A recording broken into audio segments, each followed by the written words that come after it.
আসসালামু আলাইকুম। আজকের এই ভিডিওতে আমি খুবই সুন্দর একটি নতুন ডিজাইনের হাতা কাটিং এবং সেলাই দেখাইছি। এই ডিজাইনের হাতাটি 3/4 হাতায়ও তৈরি করতে পারবেন। আর আপনি যদি আমার এই চ্যানেলে নতুন এসে থাকেন তাহলে পরবর্তীতে সবগুলো ভিডিও দেখার জন্য চ্যানেলটি সাবস্ক্রাইব করে রাখবেন। এই হলো হাতা। এখন এই হাতার মাঝখান থেকে কাটিং করে আলাদা করে নেব। এই কাপড়টির চওড়া 2 ইঞ্চি। কাপড়টি মাঝখান দিয়ে ভাঁজ হয়ে হাতার সাথে সেলাই হবে। এখন কাপড়টির সাথে হাতা সেলাই করে নিচ্ছি। হাতা কাটিং করা 2 পার্ট একইভাবে সেলাই করে নেব। এখন আরেকটি কাপড় নিয়েছি। এই কাপড়ের চওড়া 1 ইঞ্চি 2 সুতো। এখন এই কাপড়টির উপর হাতার কাপড় রেখে আগে সেলাইয়ের উপর দিয়ে সেলাই করব। এই কাপড়গুলো কাটিং করে সমান করে নেব। এখন এই মুহুরির এখানে দুইটা করে মোট 4টি সেলাই দেব। এখন এই বক্রমের ডিজাইনটি কিভাবে করে নিয়েছি তা এখন আপনাদের দেখাবো। মেরিলের মুখ দিয়ে গোল করে সেই গোল কাগজটি সমান 2 ভাগ করে বক্রমে ডিজাইন করে নিয়েছি।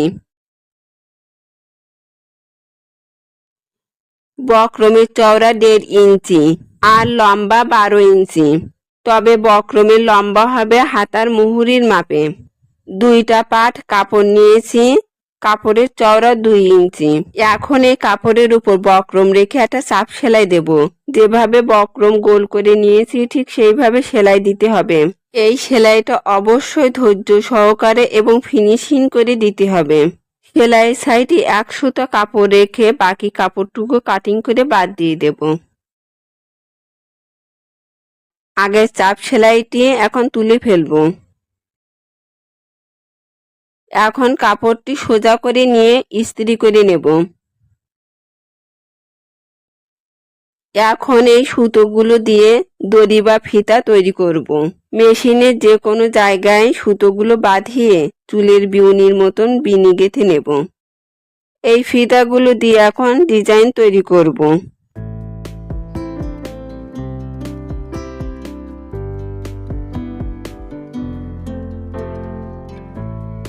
এই ডিজাইনের উপর হাতার কাপড় রেখে 1/2 ইঞ্চির মতো কাপড় মুড়িয়ে সেলাই করব।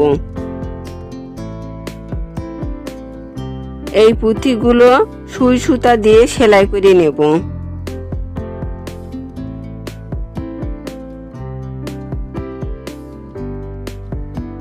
আর এই হাতায় পাইপিনের এখানে 3টা বোতাম দেব। বোতাম বা বোতাম দিলেও হবে।